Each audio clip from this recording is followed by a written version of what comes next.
Controversial stories coming out of the GOP race is the release of Mitt Romney's tax returns. And Romney, along with many other countries' wealthy people, don't pay a comparable amount of taxes because they take advantage of a few tax cuts that are available to all of us. To all of us, but we don't have that kind of money like some of them. Yeah, here to join us this morning with some more on that and how we can take advantage is Andy Barkate. Andy, thanks for coming in this morning. Thanks, guys. So how can I live like Mitt Romney? Well, first of all, making $20-some million a year would not be a bad start.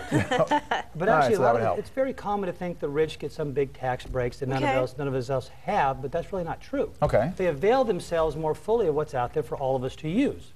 For example, the way they take their income. Now, if you look at Romney's tax returns, a lot of his income came from capital gains and dividends, which are taxed at a lower rate, a maximum 15% bracket. Okay. Most of us work for paychecks. Hence, we're taxed at ordinary income, somewhere between maybe 10 and 35%. So it's a big difference there. On average, the wealthy get a bigger portion of their income from these preferential items like capital gains and dividends, which again bring their income down.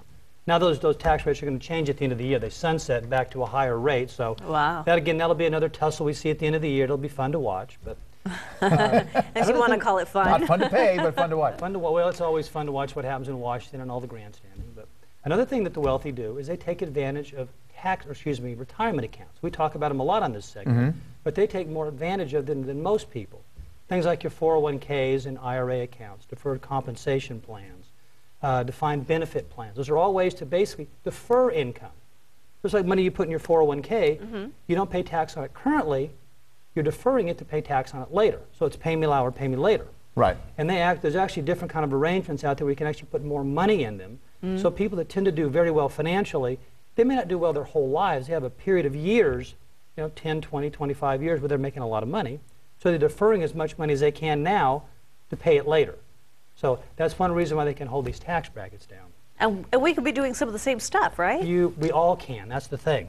There's not anything special out there. They just avail themselves more fully because they have the assets to do it. Right. They also buy tax-free bonds. They put money in life insurance and annuities, which all have different tax breaks there too. Those are all available to all of us. There's nothing fancy. Where can people find those? Everywhere. I mean, there's a plethora of information. You can get them from your banks. You can get them from your brokers. You can actually get them from your insurance agents. All these things are available out there. All right. I'm sure you're going to be getting a couple of calls and helping us sort out all those numbered details. I'll be in the office drinking coffee the rest of the day. Sounds good. Andy, thank you so much for joining us.